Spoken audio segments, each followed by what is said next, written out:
Hello students, welcome back to my channel. आज हम करने जा रहे हैं क्लास 7 का चैप्टर नंबर 3 हीट। अगर आपके पास पुरानी बुक हो तो इसमें चैप्टर नंबर 7 भी लिखा जा सकता है, लेकिन कंटेंट इसका सेम है। तो चलिए चैप्टर को शुरू करते हैं।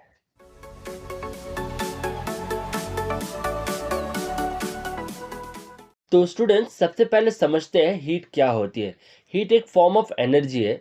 जब हम किसी गर्म ऑब्जेक्ट को टच करते हैं, जैसे कि हम गर्म चाय के कप को या हम गर्म तवा को टच करते हैं, तो हमें गर्माहट महसूस होती है। ये गर्माहट हीट की वजह से होती है।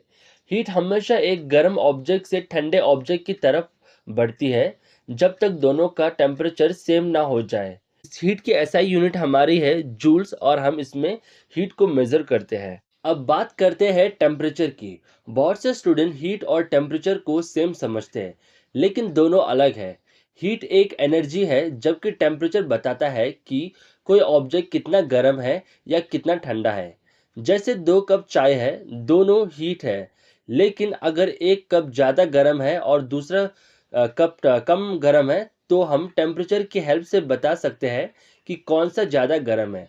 फिर हमने ये तो पढ़ लिया कि टेम्परेचर क्या होता है। अब इस टेम्परेचर को हम मेज़र करने के लिए जिस इंस्ट्रूमेंट को यूज़ करते हैं, उसका नाम होता है थर्मोमीटर। आगे हम पढ़ेंगे थर्मोमीटर क्या है। तो चलिए नेक्स्ट स्लाइड पे चलते हैं।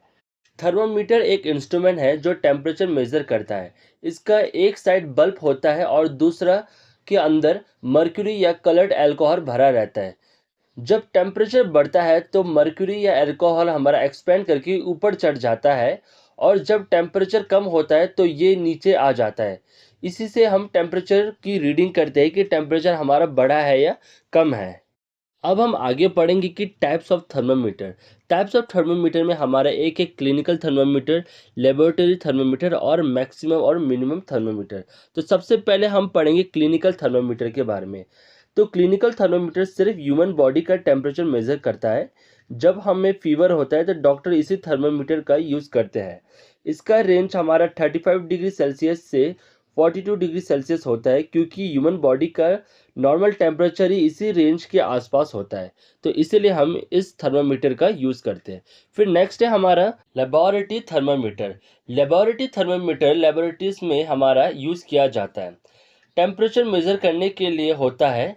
इसका रेंज हमारा 10 डिग्री सेल्सियस से 110 डिग्री सेल्सियस तक होता है।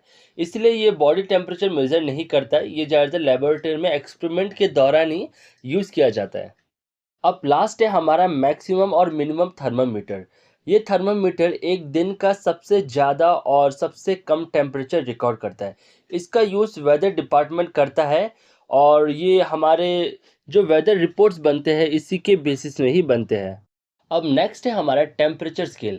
टेम्परेचर को अलग अलग स्केल में मेज़र किया जाता है। जैसे कि 3 कॉमन स्केल है। एक है हमारा सेल्सियस, दूसरा हमारा फ़ारेनहाइट और तीसरा है हमारा केल्विन। तो इंडिया में हम ज़्यादातर सेल्सियस स्केल का यूज़ करते हैं। साइंटिफिक कैलकुलेशन में केल्विन का यूज़ होता है, और कुछ कंट्रीज़ जैसे कि हमारा अमेरिका, उसमें हमारा फ़ारेनहाइट यूज़ किया जाता है। अब समझते हैं हीट ट्रांसफ़र कैसे होता है। हीट हमेशा गर्म ऑब्जेक्ट से ठंडे ऑब्जेक्ट की तरफ ट्रांसफ़र होती है। ये कभी भी उल्टा नहीं हो सकता।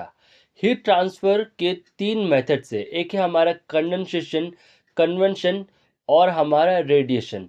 तो चलिए इससे आगे जाके हम विस्तार से समझते हैं।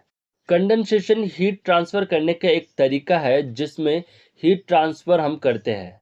इसमें ऑब्जेक्ट के पार्टिकल्स अपनी जगह से मूव नहीं करती, सिर्फ हीट के एक पार्टिकल दूसरे पार्टिकल तक हीट पहुंचाती है।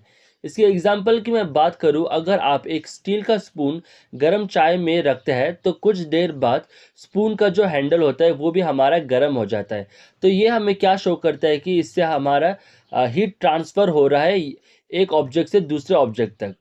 फिर कंडक्टर और इंसुलेटर के बारे में हम आगे जाके पढ़ेंगे। तो कंडक्टर हमारा क्या है, जो मटेरियल हीट को आसानी से पास होने देते हैं उन्हें हम कंडक्टर कहते हैं। जैसे कि हमारा एग्जांपल है कॉपर, आयरन और एल्युमिनियम। इंसुलेटर की बात करते हैं, ये जस्ट उसका अपोजिट है। जो मटेरियल हीट को आसानी से पास नहीं होने देती उसे हम इंसुलेटर कहते हैं। इसके एग्जांपल हमारा वुड, प्लास्टिक और रबर। और इसी वजह से हम ज़्यादातर देखते हैं कि हमारे जो भी बर्तन होते हैं उसके हैंडल हमारा प्लास्टिक का बना रहता है। कन्वेंशन। कन्वेंशन में हीट पार्टिकल के मूवमेंट के साथ ट्रांसफर होती है। ये सिर्फ लिक्विड और गैसेस में होती है। जब पानी को गर्म करते हैं तो नीचे का पानी पहले गर्म होकर हल्का हो जाता है और ऊपर आ जाता है। ऊपर का ठंडा पानी नीचे आ जाता है। इस तरह हीट पूरे पानी में फैल जाती है। इस प्रोसेस को हम कहते हैं कंडेंसेशन।